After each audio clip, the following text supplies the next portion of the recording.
بسم اللہ الرحمن الرحیم۔ گزشتہ سبق میں ہم جملے کی پہلی تقسیم کو سمجھ چکے ہیں، جو تقسیم جملے کی ظاہری بناوٹ کے حساب سے تھی، شکل کے حساب سے تھی۔ آج کے سبق میں ہم جملے کی دوسری تقسیم کو سمجھیں گے، جو معنی کے اعتبار سے تقسیم کی گئی ہے۔ اس میں معنی پر زیادہ فوکس کیا گیا ہے۔ بہرحال اسے کتاب میں کہا گیا ہے کہ دوسری تقسیم صفات کے اعتبار سے ہے۔ اس کے ٹوٹل 6 اقسام کتاب کے اندر مذکور ہیں۔ ان سب کو ہم بڑے آسان اور عام فہم انداز سے سمجھنے کی کوشش کریں گے۔ جی، سب سے پہلی قسم جملہ مبینہ ہے۔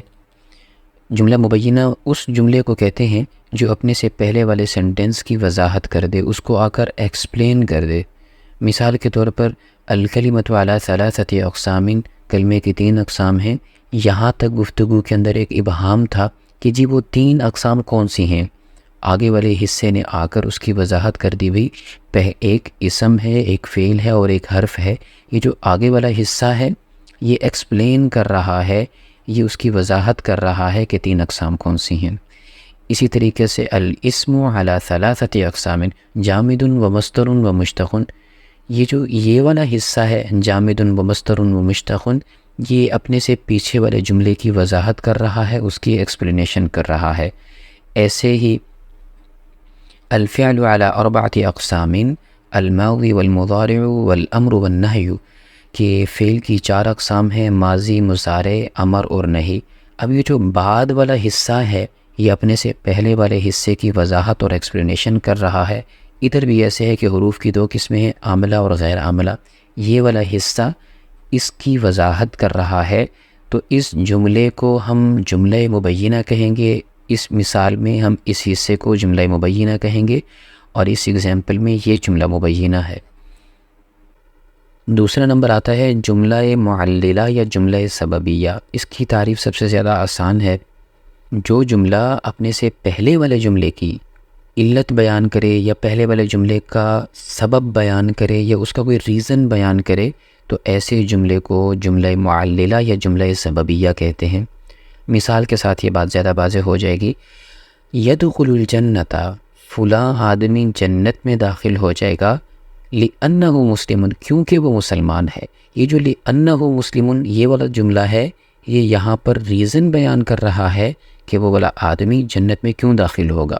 تو لأنہ مسلم اس کو ہم جملہ سببیہ کہیں گے یا جملہ معللہ کہیں گے۔ دوسری مثال دیکھیے گا، ضرب زید، زید کی پھینٹی لگائی گئی، لأنہ بغا، کیونکہ وہ باغی ہو چکا تھا۔ اب یہاں پر پھینٹی لگانے کی وجہ بیان کی جا رہی ہے، تو یہ لأنہ بغا، اس کے اندر پچھلے فعل کی ریزن بیان کی جا رہی ہے، تو اس کو ہم جملہ معللہ کہیں گے۔ ایسے ہی دیکھیے گا، نجح، فلاں طالب علم امتحانات میں کامیاب ہو گیا، لأنہ مجتہد، کیونکہ وہ طالب علم محنت کرنے والا ہے۔ تو لأنہ مجتہد سے پیچھے والے کام کا ریزن بیان ہوا، پیچھے والے جملے کی علت بیان ہوئی، سبب بیان ہوا، تو یہ لأنہ مجتہد کو ہم جملہ معللہ یا جملہ سببیہ کہیں گے۔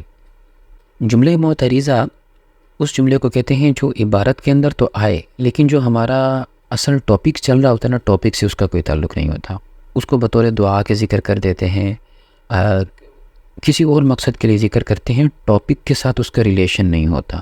ہم اردو میں پہلے اس کی مثال دیکھیں کہ جیسے کوئی آدمی کہے کہ میرے دادا ابو اللہ تعالیٰ ان کی مغفرت فرمائے، وہ فرمایا کرتے تھے کہ نماز کی پابندی کرو۔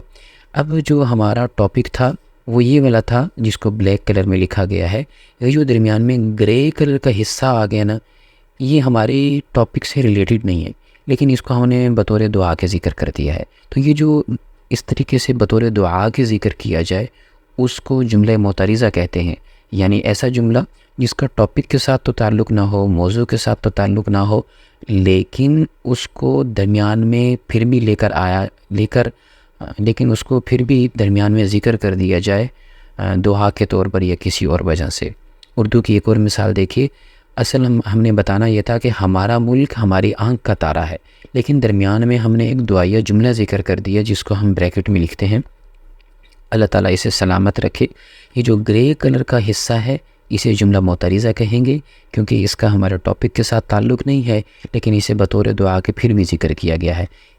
اس کی عربی مثال دیکھیے گا، محمد خاتم الانبیاء، محمد صلی اللہ علیہ وسلم خاتم الانبیاء ہیں۔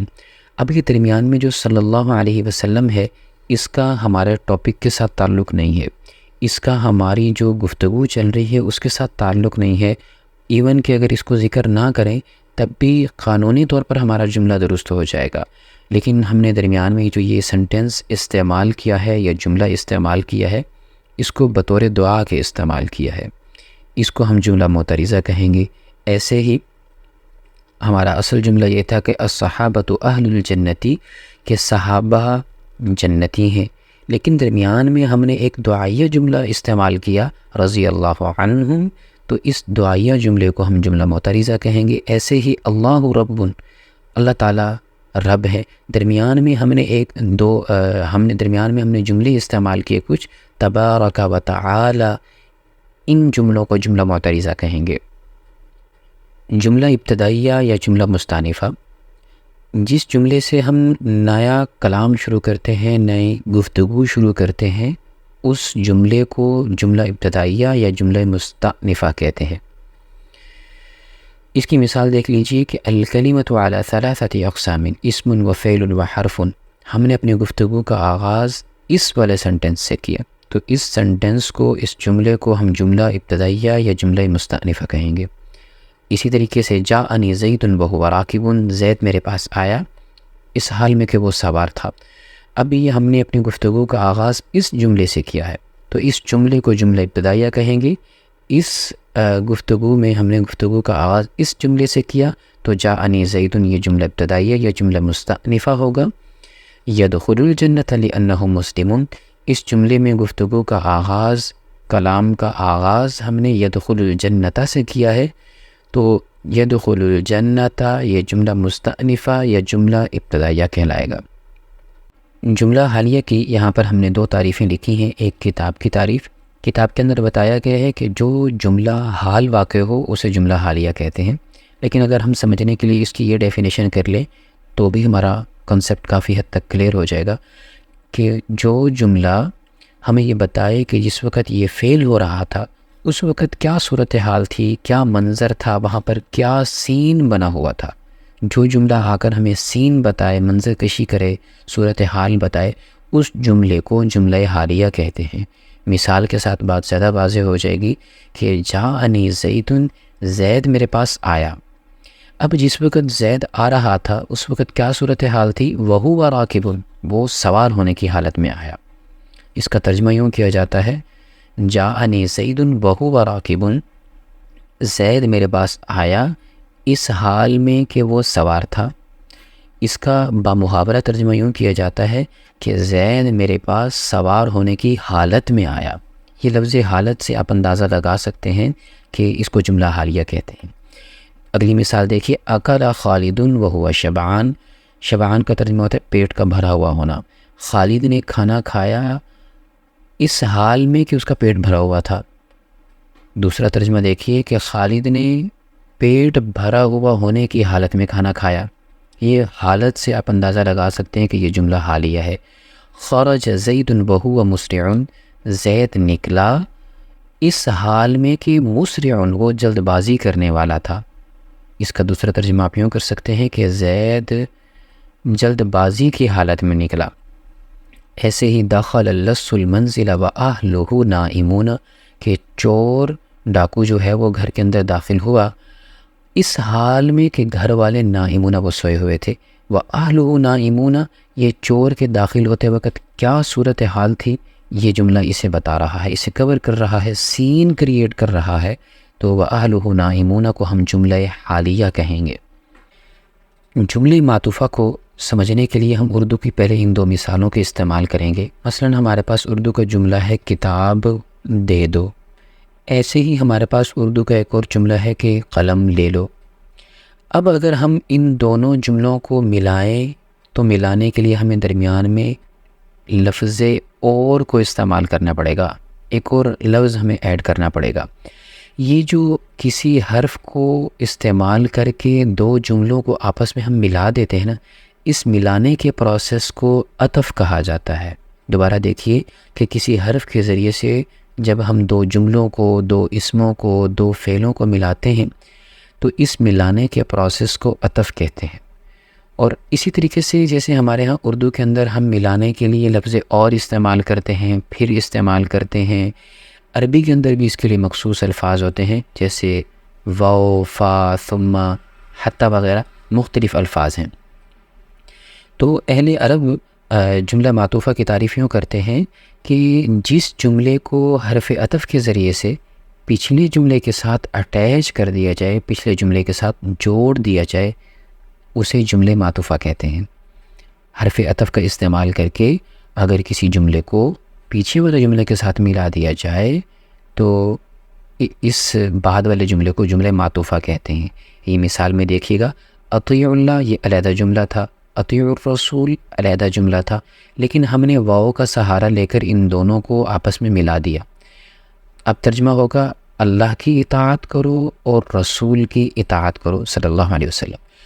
تو اب ہم نے ان دونوں کو ملا دیا، تو یہ جو اطیع الرسول ہے اس کو ہم جملہ معطوفہ کہیں گے، کیونکہ ہم نے واو کے ذریعے سے اس کو اس کے ساتھ نتھی کر دیا، اس کے ساتھ اٹیچ کر دیا۔